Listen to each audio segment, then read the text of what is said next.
welcome to my channel, The Love Tita Heart, the channel for the non-stop followers of Alden and Maine, who will serve as voice for those who cannot express their feelings for Aldab. Kamusta po kayo mga ka-non-stop? Good day po sa inyong lahat. Bago po tayo tumungo sa kaganapan kay Alden and Maine, please subscribe and hit the notification bell para ma-notify po kayo sa mga bagong video na i-upload ko.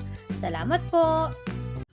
Happy at mga ka-Aldab, Bryce Apocarson, ibinahagi ang perfume na bigay sa kanya ng kanyang Kuya Alden na may tatak na Maison.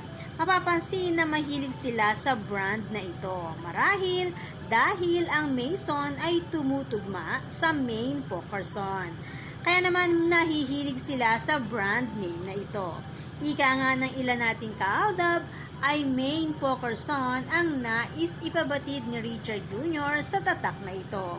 Maison Maine Pocarson, pwede. Kaya nahiligan ni Alden ang brand name na ito. Simple lang pero may kamahalan. Simpleng mensahe para isigaw ang pangalan ng kanyang minamahal, Nico Menday Pocarson. Katulad nito ang palagiang pagsusuot ng kanilang wedding band kahit saan magpunta. Sa mga event at endorsement shoot, suot ito ni Richard Pocarson Jr.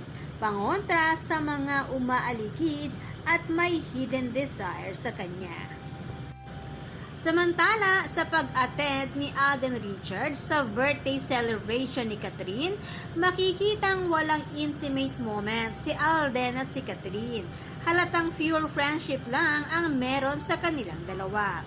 Dahil alam rin naman ni Catherine na may asawa na si Alden at si Nico Maine iyon. Mula sa taping pa lang sa Hong Kong ng Hello Love Goodbye, nagkita-kita na sila doon. Kaya noon pa man alam ng cast ng Hello Love Goodbye na matagal nang may asawa si Alden sa katauhan ni Mengay. May pictures man sila, yun yung cast ng Hello Love Goodbye. Maraming nakakahaka na baka daw niluluto ang part 2 ng Hello Love Goodbye ng Star Cinema and Myriad Corporation. Lalo na at kasama rin ni Alden si Mama Ten and Lisa sa naturang birthday celebration. Pero haka-haka pa lamang iyon at wala namang confirmation.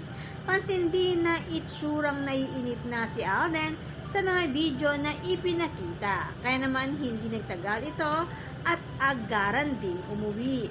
Ika nga, pakikisama lang bilang kaibigan kaya ito umaten. Malaking factor din ang pagiging producer and director ni Alden kaya ito invited sa naturang okasyon. Kaya asahan na marami pa ang mag-i-invite kay Alden sa mga ganitong okasyon na halos kapwa-artista ang invited. Paraan ito para ma-meet at makilala rin ni Alden ng personal ang kapwa niya artista from other network. Buhay din nila ang producer and director na pwedeng kumuha sa kanila at makapagbigay ng trabaho. Ika nga sa mundo ng showbiz, gamitan lang yan. Ilang birthday na ba niya ang nagdaan? Na-invite ba si Alden? Hindi, di po ba? Ngayon lang. Bakit? Dahil si Alden ay hindi lang basta aktor ngayon. Isa siyang producer and director na pwedeng magbigay ng trabaho sa mga taga-showbiz. Ang oras ni Alden mahalaga. Bawat minuto na itinatakbo nito parang ginto. Kaya hindi siya pwedeng magbabad sa isang okasyon na pang friendship lamang. Si Nico Maine lang ang pwede niyang pag-aksayahan at paggugulan ng oras. Ang nag-iisang babae at pinaka-espesyal sa buhay na nag-iisang Richard Pocarson Jr. Ayon mismo yan kay Alden. Sabi nga ni Maine, may espesyal na parte sa puso niya si Alden. At ano't anuman ang mangyari, hindi mawawala si Alden doon. Ayon mismo yan kay Nico Menday Pocarson. Kaya naman dahil espesyal ang turingan nila sa isa't isa, agad-agad nagpakasal at bumuo ng pamilya si Mengay at Tisoy.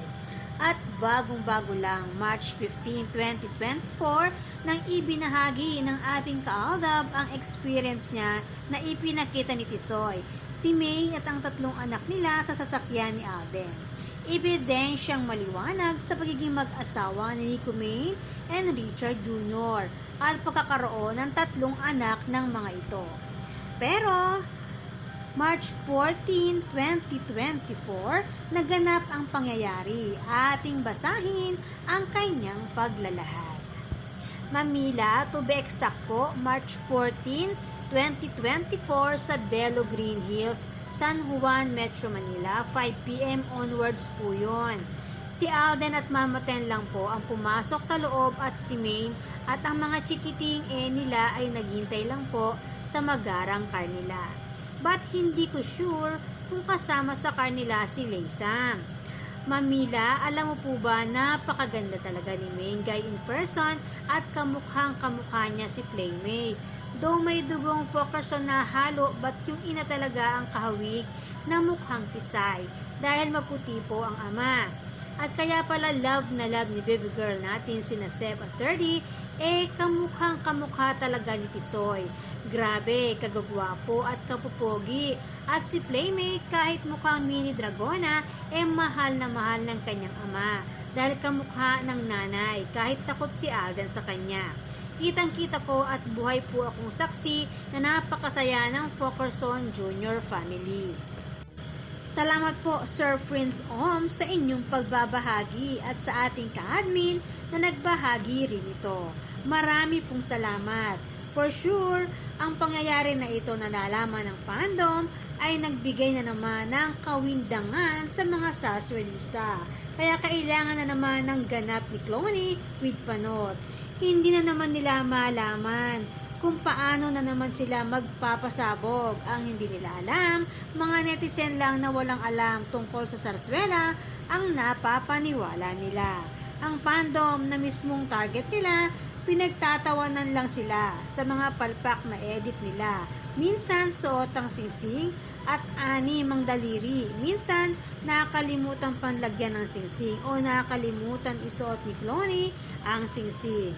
Totoo lang, nagmumukha na silang katawa-tawa sa fandom. Lalo na at si Tisoy mismo ang malugod na nagpakita sa alam niyang Alden Nation ng totoo sa pribadong buhay pamilya nila ni Mengay.